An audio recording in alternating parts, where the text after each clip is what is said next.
একটা প্রসিদ্ধ উক্তি আছে, সেটি হচ্ছে ইন্না জুল্লান নাসি ইয়ামুতুনা ওয়া উমরুহুম 25 সানাতান ওয়ালাকিন্নাহুম ইদফানুনা ওয়া উমরুহুম 60 সানাতান।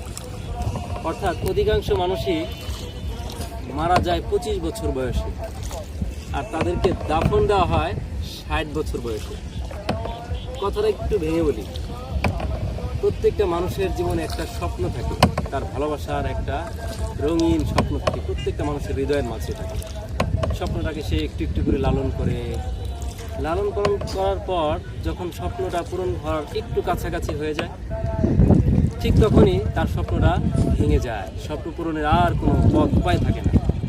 তখনই কিন্তু মানুষটা আসলে মারা যায়। মানুষের স্বপ্ন যখন হাত ছাড়া হয়ে যায়, তখনই মানুষ মারা যায়। ধরেন আপনি শিক্ষক হবার, আপনার জীবনের স্বপ্ন হচ্ছে আপনি একজন সফল শিক্ষক হবেন, কিন্তু আপনি 25 বছর বয়সে পড়ালেখা সমাপ্ত করার পর আপনি ব্যাংকে চাকরি করা শুরু করলেন কিংবা কোনো কোম্পানিতে জব করা শুরু করলেন।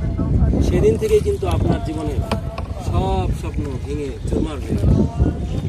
আর 60 বছর বয়সে তাকে দাফন দেওয়া হয়, এর অর্থ হচ্ছে যে স্বাভাবিক দুনিয়ার আল্লাহ তাআলার নিজাম অনুযায়ী যখন সে মারা যায়, তখন তাকে দাফন দেওয়া হয়। সবসময় আল্লাহর কাছে দোয়া করা চাই যে এমন একটা জব করা চাই যেটা মানুষের জীবনে স্বপ্ন পূরণের জন্য সহায়ক।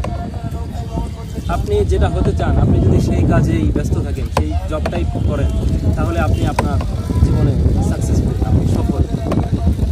তো আপনি যাই হন, আপনার স্বপ্নটাকে মহত্ব দিন। আপনি যদি বেঁচে থাকতে চান, আপনি আপনার স্বপ্নকে